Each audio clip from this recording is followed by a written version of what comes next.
Episode 2 of the $100 million wholesaling. In this episode, I'm going to give you a behind the scenes look at my mindset and what actions that I'm taking to grow the team off the bottom, going from solopreneur to hiring my first team members, to getting them trained, getting multiple team members, basically removing myself from the day-to-day operations so I can focus on scaling, and then scaling and scaling until we hit that $100 million mark. Guys, just a short while ago, I was in the business, started wholesaling about 2 years ago, full time. Took me 5 months to get my first deal. So a long time. The results in this business and any business are gonna come at the end, right? So the longer you stick with it, the more exponential your results are gonna be, right? And so you obviously have to go into it with the intent of trying to scale the business and grow it, or else you're not really gonna get very far. I know a lot of guys that are comfortable, they're kind of just stagnant, right? They're just comfortable sitting where they're at, and that's cool, but that's just not for me. So my thoughts going into this business was always to grow it big. And you have to start at the bottom, right? Start at the bottom. Did have a little bit of money to start, that we were using to flip houses. So, I saved and saved. I started from nothing, from literally $0. I've never gotten an unearned dollar in my life. I've earned every dollar I've ever made, from McDonald's to working for minimum wage, and then working my way up, gathering skills. But anyway, when I set out to wholesale, it was just me and my business partner. He was mainly running the flips. I was doing all the acquisitions, the dispositions, pretty much everything involved with the wholesaling portion of the business. And then I did that for a full probably 18 months from starting. But yeah, for the first 18 months of the business, was a solopreneur, right? Just doing everything myself and learning that whole time, learning the business, getting good, figuring out how to do it correctly with little to no money to cover up the mistakes.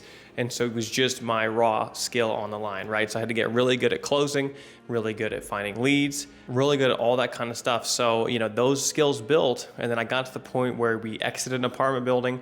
I was always wanting to bring on team members and build a team, right? But we needed the reserves, the confidence that we could actually close stuff that we brought in. So we secured that by doing it for a while, like a long time, 18 months, like I said, and then started hiring a team member. So March of 24, hired my first acquisitions guy, and then started training him, right? It took him nearly 2 months to get his first deal, right? So all the while I'm paying him a salary and, risking and training him, but I knew that he would be successful, and I continued to train him. And sure enough, after that 7th, 8th week, he was getting about a deal a week every single week. It just kind of clicked, everything snapped into place. And right there, I had replicated myself, even done better than myself, because I had a full-time guy dedicated to acquisitions. Fast forward a few months later, hired another acquisitions guy, and then hired 2 more acquisitions guys. And then I hired some data VAs that scrape data, and all of it kind of accelerated as I have one piece. It allows me to, when I have one acquisitions guy, now I can still bring in money, but now I can focus on these other areas of the business. And so basically built that up. Now we get a team right now of about 11 people right now. We're bringing on a couple more. So we'll have about 12 people, that including me and my partner, Austin, in the business. But that's going from just 2 people, at the basically less than 12 months ago, guys. So, but that was all the plan. As you get more people, it becomes easier and easier to scale, because you're bringing in more income, you have more time.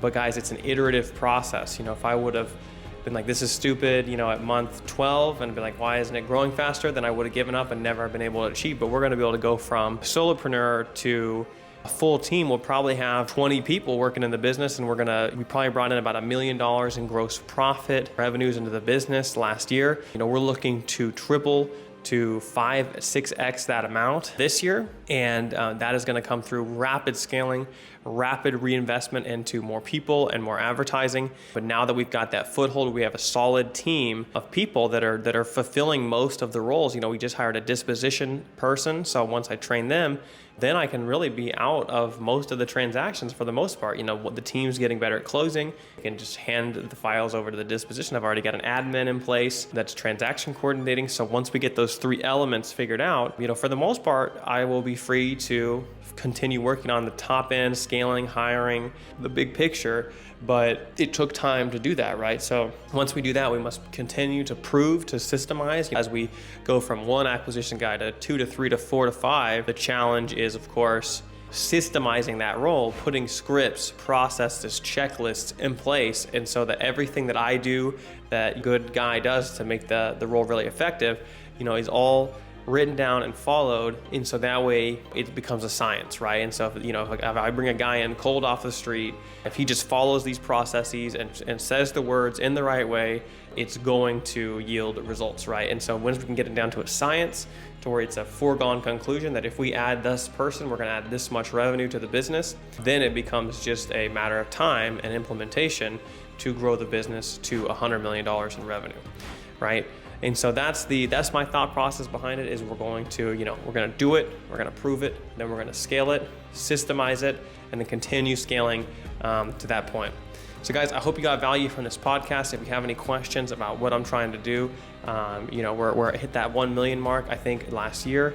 And then this year we're trying to 3 to 5x that number to really, really scale the company a lot faster now that we have a good team under us and more money to throw at advertising and more confidence in doing that. Guys, thank you for watching the podcast. Join me on the next episode and we'll have some more awesome value.